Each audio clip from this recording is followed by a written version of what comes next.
Assalaamu calaykum. Maanta waxaynu ka hadlaynaa arrin aad iyo aad u muhiim ah taasoo internetka meelo badan oo kamid lagu daabacay laguna sheegay in xirashada rajabeetada ama keeshaliga ama rajastiinada laga qaado cudurka kansarka.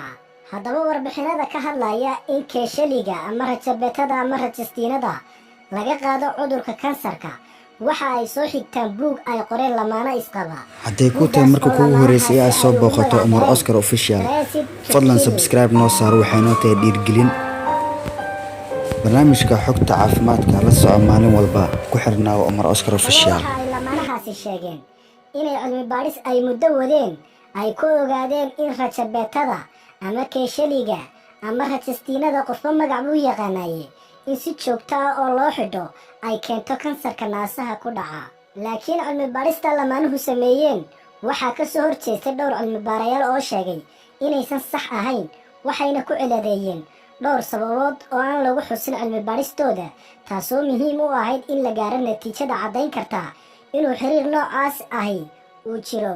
sidaasay tahayna waxaa kaloo jirtay cilmi baadhis kaloo iyadana sheegtay in xirashada keeshaliga ama rajabeetada ay kansarka naasaha u keeni karto haweenka burburan, taasoo iyadana ay ka laabteen markii su'aalo badan oo aysan ka jawaabi karin ay soo baxeen.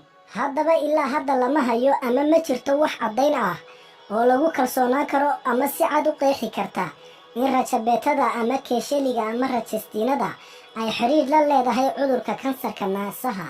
sidaas darteedna waxaa wanaagsan in talada dhakhtarka markasta la raaco.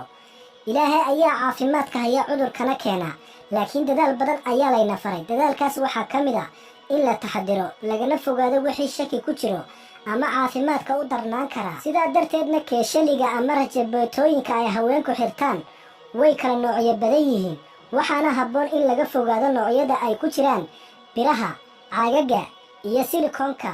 haddaba kuwa ka samaysan marada ama suufka waa dharka oo kale, waana la hubaa inaysan dhib keeni karin. waxaa kaloo muhiima in aadan si joogta u xidhan rajabeetada ama keeshaliga si aadan cadaadis u saarin marinada qanjidhada naasaha, kadibna aysan kaaga gororin ama caanaha kugu xidhmin.